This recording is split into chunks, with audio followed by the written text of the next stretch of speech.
नमस्कार, स्टॉक में आपका स्वागत है। सर बात करते हैं निफ्टी फिफ्टी बात करते हैं, उसके बाद देखते हैं कि आज के दिन की गतिविधि क्या रही। तो सबसे पहले अगर निफ्टी की बात करें तो निफ्टी में आज के दिन अगर देखा जाए तो माइनस के 14.2 मतलब पॉइंट 06% की गिरावट रही और निफ्टी आपका 22,900 से 4500 बंद होने में सफल रहा।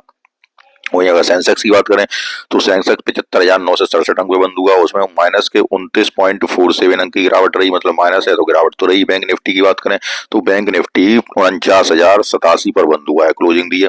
वहीं अगर आज के दिन के अगर कुछ पॉजिटिविटी की अगर बात करें तो करते हैं तो पॉजिटिविटी देखते हैं तो एफआईआई की तरफ से काफी दिनों के बाद आज के दिन बाइंग हुई है और जो बाइंग हुई है वो 4,786 करोड़ की बाइंग हुई है।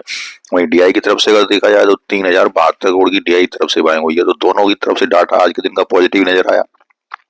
अब कुछ मार्केट की प्रमुख न्यूजों पर बात करते हैं, उसके बाद एक प्रमुख स्टॉक बात करते हैं जिसका नाम है जेन टेक्नोलॉजी। लगातार स्टॉक में गिरावट जारी है, आज के दिन भी 10% की गिरावट हुई। जो स्टॉक लगातार लगातार ऊपर क्यों चलता जा रहा था, लगातार ऊपर क्यों चलता जा रहा था, लगातार उसमें एक दिन 20% की गिरावट होती है, उसके बाद 10% की गिरावट होती है। तो लगातार अब स्टॉक में गिरावट जारी है, तो देखते हैं कहाँ पे ठहर सकता है या उसमें ठहरने की गुंजाइश है या नहीं। तो सारी बातों पर चर्चा करें। सबसे पहले कुछ प्रमुख न्यूज की बात चर्चा करते हैं। सबसे पहले अनंतराज कंपनी के बारे में बात करते हैं। तो अनंतराज कंपनी की बात करें तो कंपनी क्या काम करती है, रियल एस्टेट कंपनी है और रियल एस्टेट डेवलपमेंट की कंपनी है। इसके अलावा ये कंपनी डाटा सेंटर और क्लाउड सर्विस में भी काम करती है। अब कंपनी के लिए साथ एक पॉजिटिव न्यूज ये है कि कंपनी ने एक एग्रीमेंट साइन किया है। एग्रीमेंट अंतराज arm sign an agreement with CDSL to joint after rack and rental cloud service. उसके अलावा भी कंपनी के लिए एक पॉजिटिव न्यूज ये है कि पार्टनर विद सीएससी, ठीक है, डाटा सर्विस का पार्टनरशिप किया for data centre and cloud data centre and cloud centre के लिए, क्लाउड सॉल्यूशन के लिए। और ये जो पार्टनरशिप की है कंपनी ने, तो ये इसके लिए पॉजिटिव खबर है। और लेकिन एक अच्छा स्टॉक है अनंतराज, जिसको कि आप फोकस में रख सकते हैं। इसलिए जो भी अच्छे स्टॉक हैं, केवल मैं जो जो कवर हो सकते हैं उनको ही बारे में बता रहा हूँ। तो अनंतराज की बात करें, एक बेहतरीन स्टॉक अगर आपके पास है तो आप कंटिन्यू रख सकते हैं। उसके अलावा अगर एक और स्टॉक की बात की जाए तो परसिस्टेंट सिस्टम की बात करते हैं। परसिस्टेंट सिस्टम एक आईटी की बेहतरीन कंपनी है, लेकिन अभी कुछ दिनों से क्या हुआ है कि म्यूचुअल फंड ने इसमें से परसिस्टेंट सिस्टम में से अपनी होल्डिंग्स कम की। अब इस वजह से उसमें थोड़ा बहुत हो सकता है गिरावट जो नजर आई आपके लिए, लेकिन कुछ जो एजेंसियां हैं इस पे अपना पॉजिटिव रुख बरकरार रखें। और कंपनी ने लगभग 7,000 लगभग 7200 तक का टारगेट भी कंपनी में दिया है।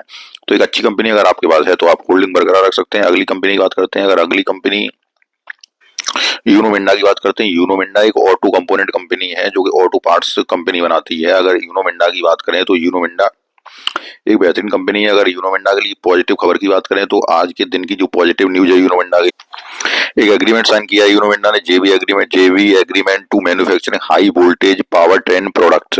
The company has signed a joint venture agreement with Uno Minda auto innovations Suzhou. ये जो कंपनी है सुजो, ठीक है सर, इसके साथ एक एग्रीमेंट साइन किया है। Innovations automotive company and innovations automotive investment company for the development and manufacturing of the high voltage power train product for four wheeler passenger vehicle PV and commercial electrical vehicle. तो इसके लिए ये एक अच्छी news है Uno Minda company के लिए। अगर आपके पास यूनो मिंडा कंपनी है तो आप उसको होल्डिंग बरकरार रख सकते हैं। लेकिन आज के दिन का अगर वॉल्यूम देखा जाए तो 1.3 मिलियन का वॉल्यूम आया और अपने देखो हाई से लगभग 31% गिर चुका है। अब मार्केट में गिरावट के दौर में लगभग सब स्टॉक, चाहे कितनी जबरदस्त स्टॉक हो, सारे स्टॉक लगभग 30% या 40% तक गिर चुके हैं। लेकिन अगर आपके शुरुआत का जब मैंने डाटा दिखाया जिसमें कि एफआईआई की तरफ से लगातार बाइंग हो रही है, डीआई की तरफ से आज के दिन लगातार तो नहीं हो रही है, डीआई की तरफ से लगातार बाइंग हो रही है, लेकिन आज के दिन एफआईआई की तरफ से भी बाइंग हुई है, ठीक है सर।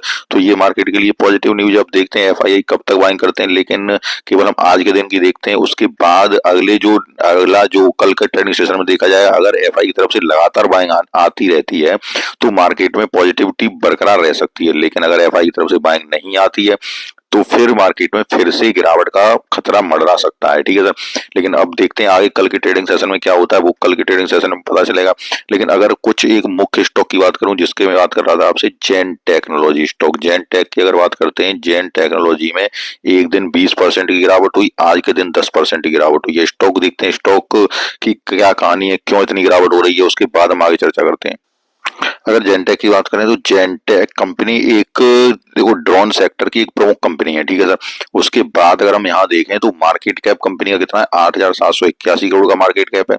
उसके बाद अगर पी रेशियो की बात की जाए तो पी रेशियो भी 41.3 का है। कोई आप ये कहो कि जो ज्यादा पी हो गया है स्टॉक का इसलिए गिरावट हो रही है, ऐसा भी नहीं है। आरओसी आरओई की बात देख के देखी जाए तो 46.0% की और 33% की आरओसी आरओई जबरदस्त है। उसके बाद अगर यहाँ कर्जा देखें तो कर्जा डेब्ट टू इक्विटी 0.04 है। उसके बाद यहाँ आप अगर प्लेज परसेंटेज देखी जाए तो प्लेज परसेंटेज 0 ही है कंपनी की। उसके बाद सेल्स ग्रोथ अगर 3 साल की देखते हैं तो 3 साल की 100% की सेल्स ग्रोथ है।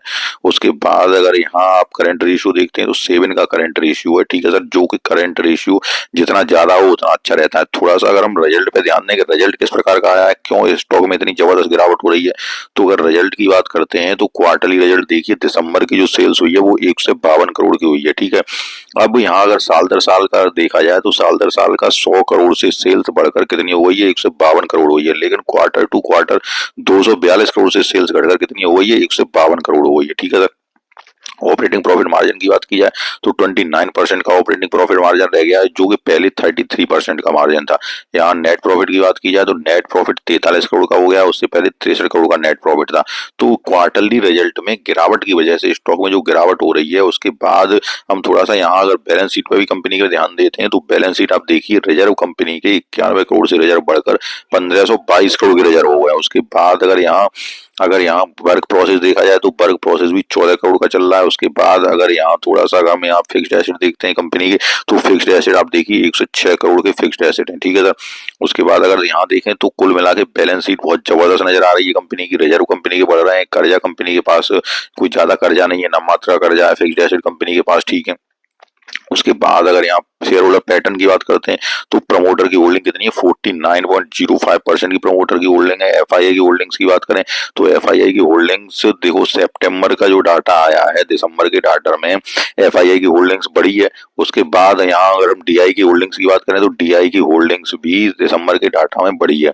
लेकिन यहाँ देखें स्टॉक में, थोड़ा चार्ट पे चलते हैं, स्टॉक में गिरावट जारी है। देखते हैं स्टॉक चार्ट क्या कह रहा है, उसके बाद हम आगे बात करते हैं।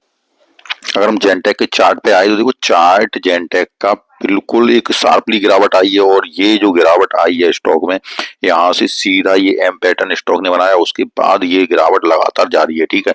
अब अगर गिरावट की बात करें तो ये गिरावट इस प्राइस पे, जो प्राइस है लगभग आपकी देखिए यहाँ तक आ गई जो गिरावट। अब ये गिरावट इस प्राइस पे थम सकती है, जो कि प्राइस आपकी 873 की लग रही है, ठीक है सर, 873 की। अब देखते हैं कल की ट्रेडिंग सेशन में ये गिरावट 873 पे थमती है या नहीं, ठीक है सर। 873 पे है, गिरावट को रोकना चाहिए इस रेंज पे, जो मैंने आपको बताया 873 हुई या 880 हुई, इस रेंज पे गिरावट को रोकना चाहिए और यहाँ से ज्यादा गिरावट स्टॉक में नहीं आनी चाहिए। अब देखते हैं आज के दिन 10% की जो गिरावट हुई है, कल के दिन, कल के ट्रेडिंग सेशन में इस 873 की प्राइस पर या 875 की प्राइस से फिर से बाइंग आती है कि नहीं। लेकिन एक अच्छा स्टॉक है, अगर आपके पास है तो चिंता या घबराने की जरूरत नहीं है। स्टॉक को इस प्राइस से, जो मैंने बताया, इससे ज्यादा नीचे गिरने की संभावना मुझे नजर नहीं आती है। लेकिन अगर तब भी अगर नीचे गिरता है, देखते हैं कल के ट्रेडिंग सेशन में क्या होता है। लेकिन इस प्राइस से स्टॉक में बाइंग आनी चाहिए स्टॉक में।